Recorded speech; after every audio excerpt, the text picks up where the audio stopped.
Yo, what's up everybody? Welcome to day 7 here on the Ruggero Deodato theme week. I am your host Moodz616 and thank you once again for stopping in. Alrighty guys, yeah, it's day 7, the final day here on Ruggero Deodato week. And yes, it's been a fucking blast all week. Every film has been such a blast to watch. Ruggero Deodato, what can I say, man? Just want to say sorry for the people that wanted to see Cannibal Holocaust and The House on the Edge of the Park get reviewed this week. I did say I was going to try and focus on some other films, and also I want to thank everybody for, supporting the theme week and stuff, especially Derek. You've been an awesome supporter, and yeah, I hope everybody really enjoyed this week because it was so much fucking fun, and I do recommend all these films this week. So yeah, all right. So for day 7, this was a first time watch for me. I've always wanted to check out this film because it was actually just kind of a harder one to find. It doesn't have a region 1 release, so I kept prolonging, picking up this one and whatnot. I think that this one is actually, I believe it's a German release or it's a Dutch release. I'm not sure. It's one of the two. I think it's a Dutch. Got it from Amazon UK. So anyways, this one's from 1988, and it's starring Charlotte Lewis. Of course, the beautiful, beautiful Charlotte Lewis. 1988, and it's called Dial Help. Yeah, of course, Claudio Simonetti does the music in this film, which right there, it's going to be fantastic. So it's already got a plus. So that's really fucking cool. But yeah, Dial Help has to be one of the most ridiculous premises for a film ever. So we'll get into the short little plot of this one. It's got a very simple premise. Basically, Charlotte Lewis, this character Jenny, she comes over from the UK to Italy. She's a model. When she arrives in Italy, she's trying to get a hold of her friend.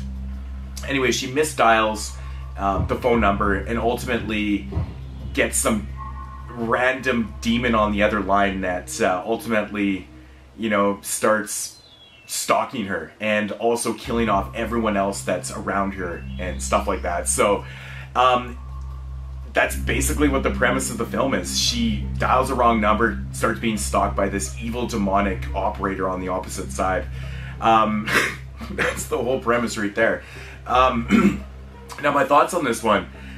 There's a lot of kind of unanswered questions, like why did the demonic spirits or whatever or phone choose her to to stalk and try and possess and all that stuff. But it doesn't really matter. The idea is ridiculous, but it kind of works though, because with these questions it's super entertaining. Great performance by Charlotte Lewis in this role. I think she pulls off the acting very, very well in this film. To be honest, there's a lot of scenes where she's on a phone and she's trying to act scared while she's picking up the phone and whatnot. Really, really well done in my opinion.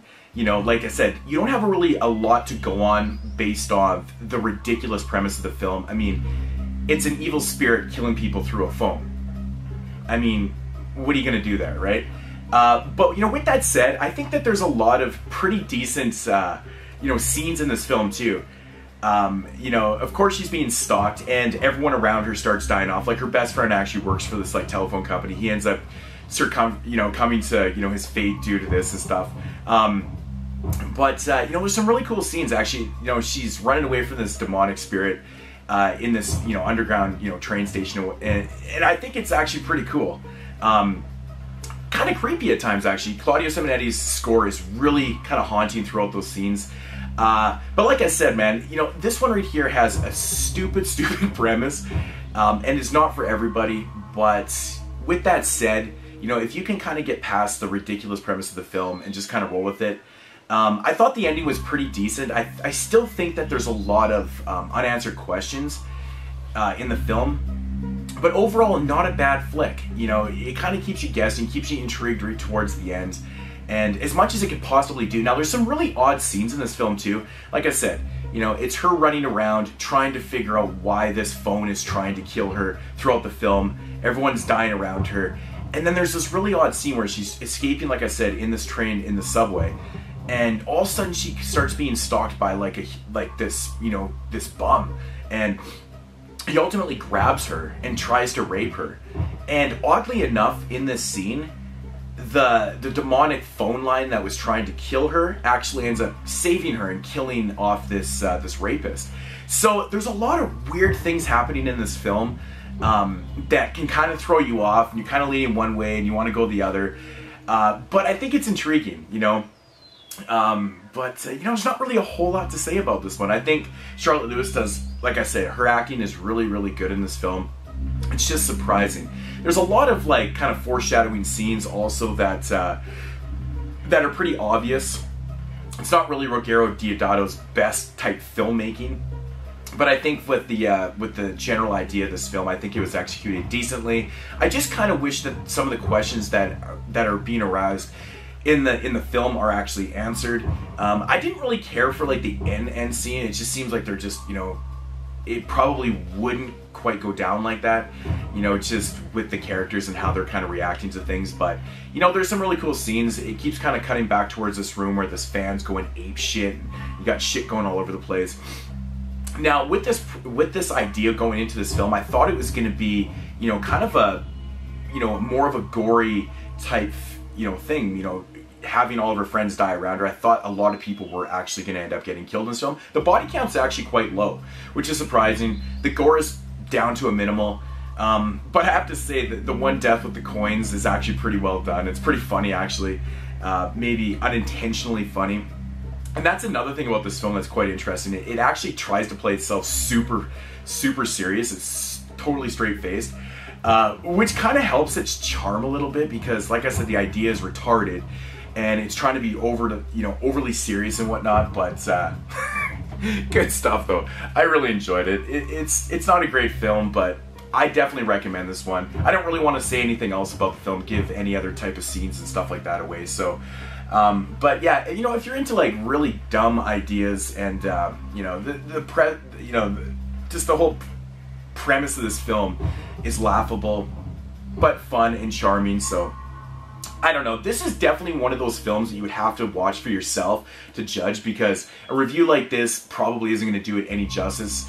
You know, if you know, you could go either way with this one. I think so. I loosely recommend this one to people if you're a hardcore slasher fan, you like supernatural type themes and whatnot and stuff. So yeah, Dial Help, definitely give it a shot. I recommend it. I give it about a 6.5 out of 10. Charlotte Lewis, you do get to see running around in some pretty awesome lingerie and stuff like that. You also get to see a little bit of boobies of her too, so that's really cool. Yeah, I always remember her from the Seinfeld episode. I think it was The Switch or something. I always remember her from that episode, which is weird. But yeah, Ruggero Deodato's Dial Help, definitely give it a shot. It's very odd. It's such an oddity. You know, Ruggero Deodato's career at this time was kind of all over the place. In reality, you know, he didn't really do a lot of films after this one, so. But if you're a big fan, definitely seek out this one. You can get this one for super cheap on Amazon.uk. So give it a shot, Dial Help, and yeah, that is gonna do it. I'm just starting to ramble along here in this review, and yeah, so once again, everybody, thank you for supporting the Ruggero Deodato week. If you have any suggestions for theme weeks, I do have quite a few actually noted down that I'm potentially going to get to in the future. So, but you know, throw me your ideas, and maybe I'll, you know, do one of those before I get to some of my ideas if they're better or whatnot. So, but yeah, that's going to do it, guys. Hope you enjoyed the week, and sorry for the repetitive whatnots. I don't know why I started talking like that. It's so random, but it is what it is, right, guys? Anyways, I enjoy all the comments down below. I'm glad that people are keeping tabs and counting those too. That's kind of cracks me up. Everybody has their little odd, weird things that they do in their reviews. But anyways, guys, definitely give this one a shot just to check out Charlotte Lewis running around all scantily clad. Does a great job. Anyways, dudes, peace out.